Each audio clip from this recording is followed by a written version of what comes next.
यह अभ्यास आपके हिंदी असाइनमेंट में पेज 46 और 47 अर्थात 46 और 47 पर दिया गया है।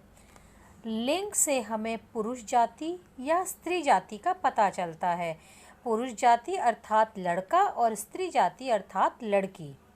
इसमें पहला प्रश्न दिया हुआ है, रेखा खींचकर पुरुष जाति तथा स्त्री जाति के शब्दों को मिलाइए। यानी कि पुरुष जाति के शब्दों को सही स्त्री जाति के शब्दों से आपने मिलाना है। घोड़ा, घोड़ा शब्द का स्त्रीलिंग होता है घोड़ी, तो घोड़ा शब्द को आपने घोड़ी से मिलाना है। दूसरा शब्द दिया हुआ है चूहा, तो चूहा का स्त्रीलिंग होता है चूहिया। अगला है बकरा, बकरा का स्त्रीलिंग शब्द है बकरी। अगला शब्द है दादा, दादा का स्त्रीलिंग शब्द है दादी। उसके बाद मुर्गा, मुर्गा का स्त्रीलिंग शब्द है मुर्गी। अगला शब्द अध्यापक, अध्यापक का स्त्रीलिंग शब्द है अध्यापिका। राजा का स्त्रीलिंग शब्द है रानी। मोर का स्त्रीलिंग शब्द है मोरनी। सेठ का स्त्रीलिंग शब्द है सेठानी। नाना का स्त्रीलिंग शब्द है नानी। घोड़ा घोड़ी। चूहा चूहिया। बकरा बकरी। दादा दादी। मुर्गा मुर्गी। अध्यापक अध्यापिका। राजा रानी। मोर मोरनी। सेठ सेठानी। नाना नानी। तो इस प्रकार आपने पुल्लिंग शब्दों को स्त्रीलिंग शब्दों के साथ मिलाना है। दूसरा प्रश्न है, समझिए और छूटे शब्द भरिए। आपको मौसा शब्द दिया हुआ है और उसके सामने खाली स्थान दिया हुआ है। आपने मौसा शब्द का स्त्रीलिंग रूप लिखना है तो वो होगा मौसी।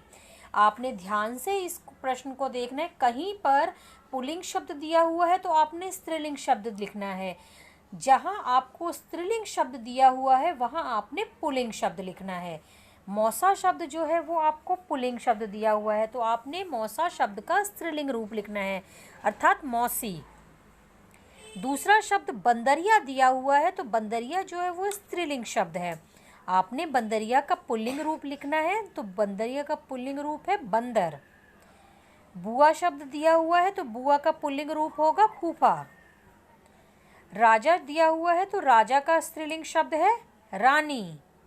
हाथी का स्त्रीलिंग रूप है हथिनी। मोरनी का पुल्लिंग रूप है मोर। नानी का पुल्लिंग रूप है नाना। भाई का स्त्रीलिंग रूप है बहन। इसका हम भाभी भी लिख सकते हैं। भाई का स्त्रीलिंग रूप भाई का भाभी भी हो सकता है और बहन भी हो सकता है।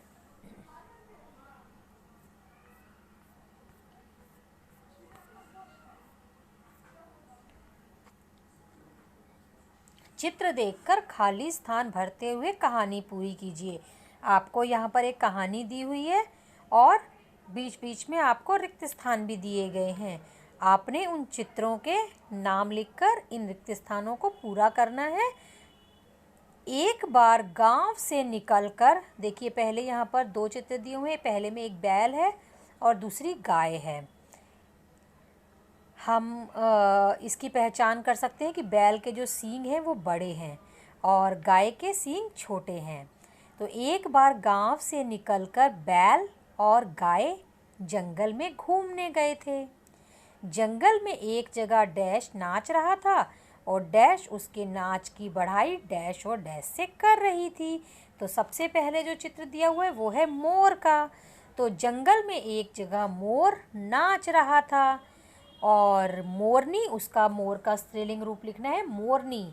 उसके नाच की बढ़ाई, बढ़ाई अर्थात उसकी प्रशंसा तारीफ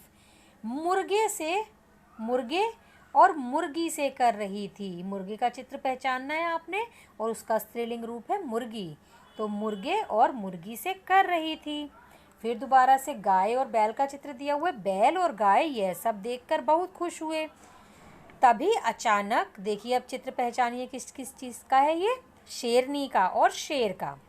तो तभी अचानक शेरनी और शेर आते दिखाई दिए। बैल और गाय बहुत तेज भागते हुए वापस आ गए। तो इस प्रकार आपने पुल्लिंग और स्त्रीलिंग शब्द लिखकर इस कहानी को पूरा करना है। अगला प्रश्न है, नीचे दी गई जगह में अपने पिता और माता का चित्र चिपकाइए व उनके नाम लिखिए।